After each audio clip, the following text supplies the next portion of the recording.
Hello, and welcome to my lecture on local advertising using k-means clustering. Yes, that's right. Machine learning isn't just for banks and huge corporations. You can also use them to get an edge on the competition if you own a local business, a little mom and pop shop, as we're going to see in this case. So this is the story of Gino. Gino owns an independent restaurant, and he wants to grow his client base, and he's going to try to use combine some old school sort of analog technology, billboards and old school marketing, but bring in some new school analytics and machine learning to sort of help him get an edge in the market. So here's our problem statement.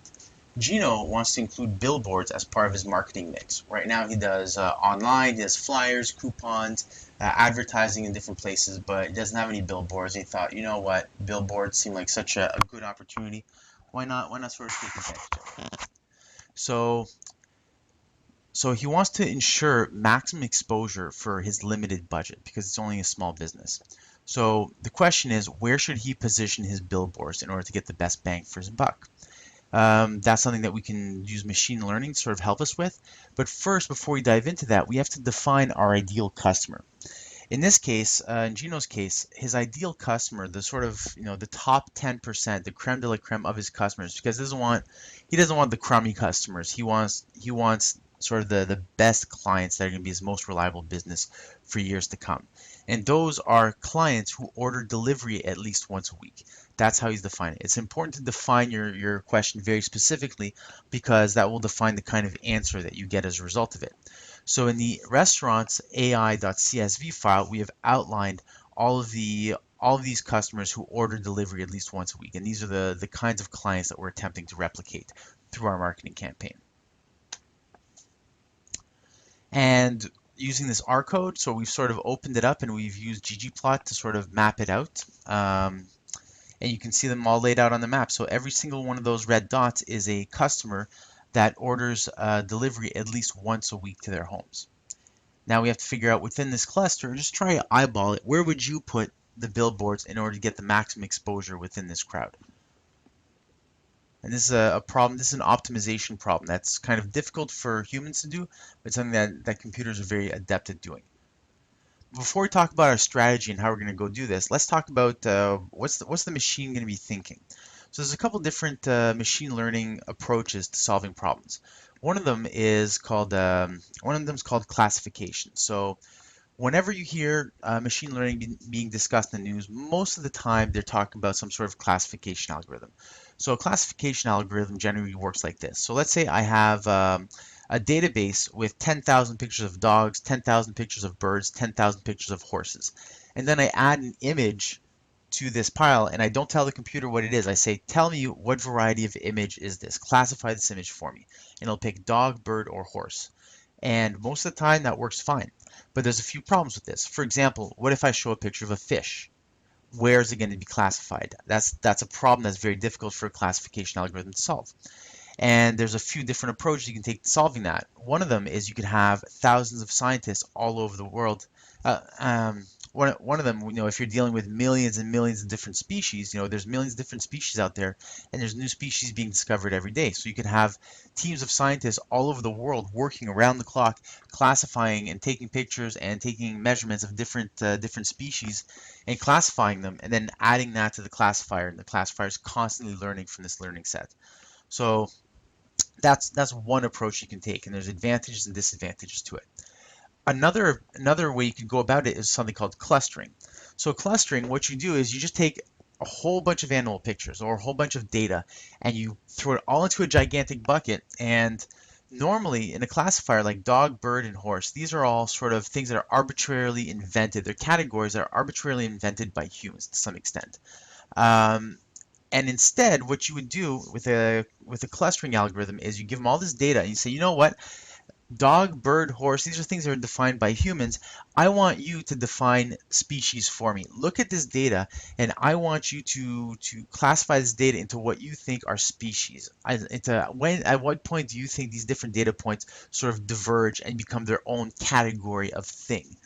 And this is a little bit tricky because you don't know how the application is going to think about the problem. You don't know how they're going to categorize things, right? So, for example, a lot of animals, like octopuses and certain kinds of snakes, they will mimic other animals in order to gain an edge. So, would those animals be classified with the animal that they're mimicking, or would it classify a butterfly and caterpillar as the same animal? There's different problems like that that sort of a human would think of, but a machine might not. But that's sort of going off topic. It's beyond the scope of this video. But we're going to be using a clustering algorithm for this problem. What we're going to be doing is we're going to say, you know what, all these customers, they fall into two categories. You tell them how many categories you want to create, how many species you want to create. And we're telling them, listen, there's two species of customers. You tell me which customer is part of which species. And that's really how we're going to approach this problem. And the algorithm is going to try to optimize on some sort of a criteria. And in this case, the criteria we're going to use is called the Euclidean distance. And it sounds a little bit complex, but it's a fairly simple concept. It's basically Pythagorean's theorem. So if you look on a map, point A to point B, what's the difference between these two? Well, it's just Pythagorean's theorem. It's the square root of x squared plus y squared. And that's sort of the line from here to there. And this can be extended to multiple dimensions. Here you've got to expand it to 3 dimensions, 4 dimensions, 5 dimensions.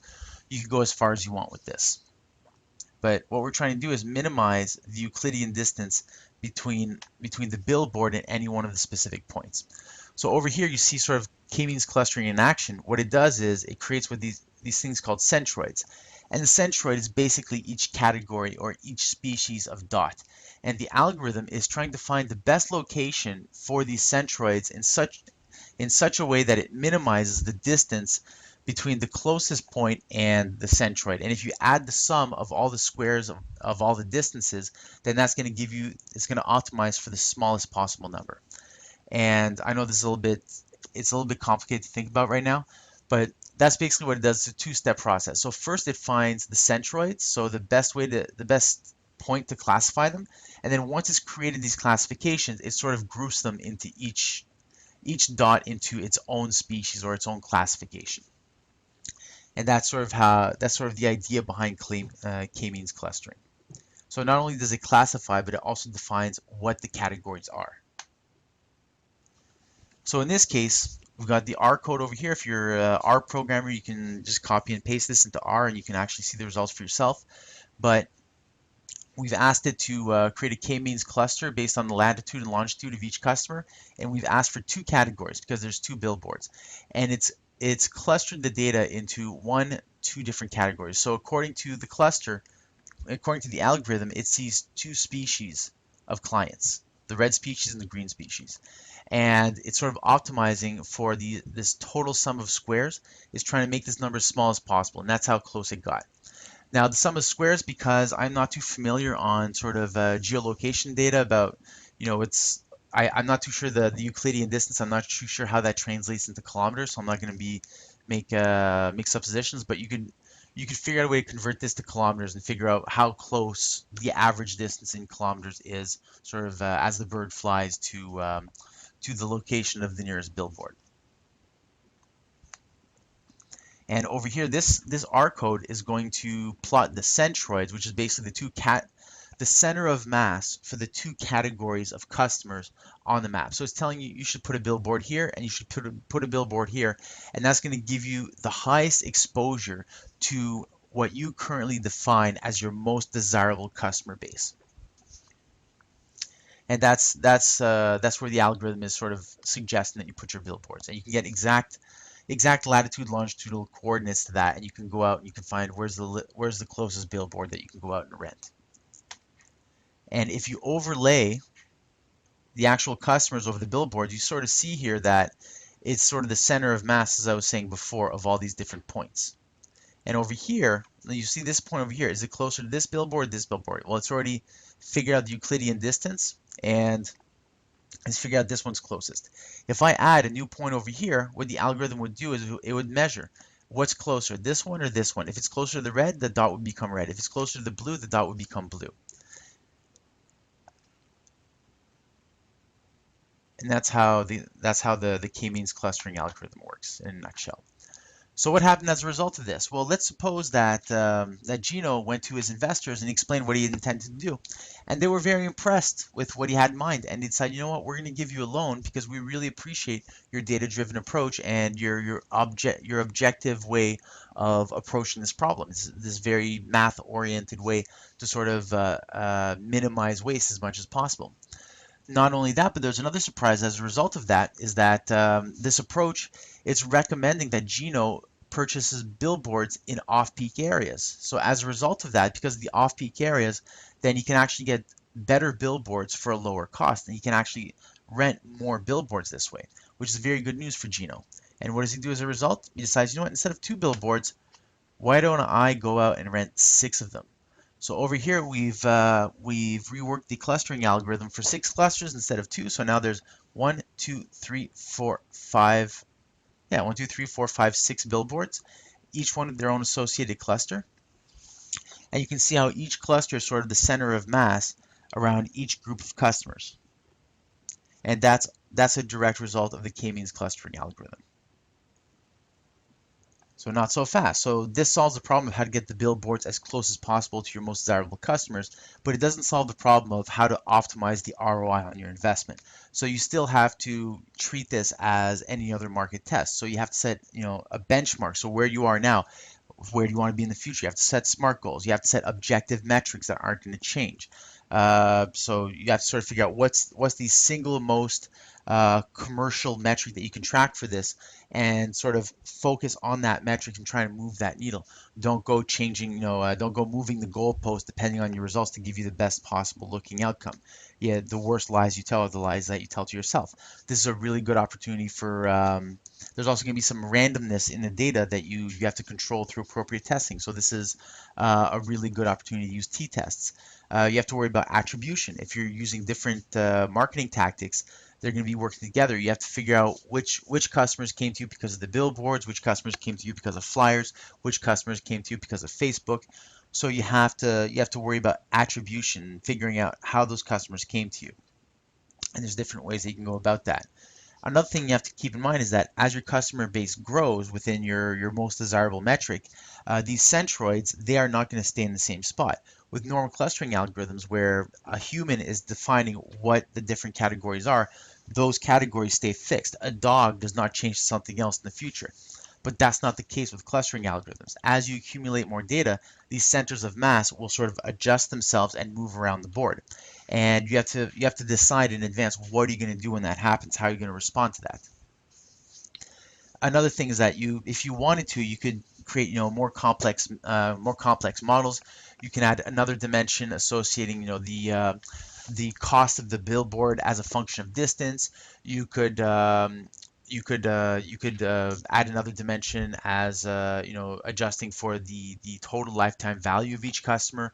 You can do different things. The only thing to keep in mind is as the model becomes more complex, there's going to be some drawbacks. You have to worry about variance inflation. You have to worry about things like overfitting.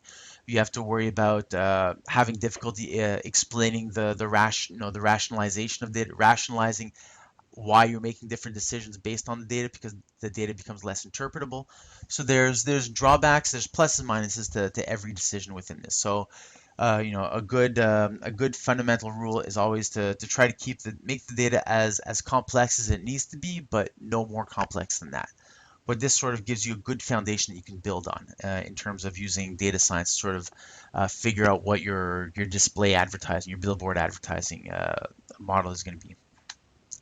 So thank you very much for taking the time to listen to my presentation. If you'd like to sort of examine the data and play around with it for yourself, I've made the data points, I've made the source data for this presentation available in a Google Sheets document so that you can play around with the latitude and longitude data.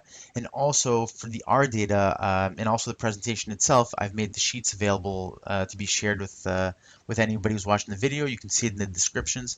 And if you'd like to learn more about me, you can visit my website, rickjobin.com, for more information.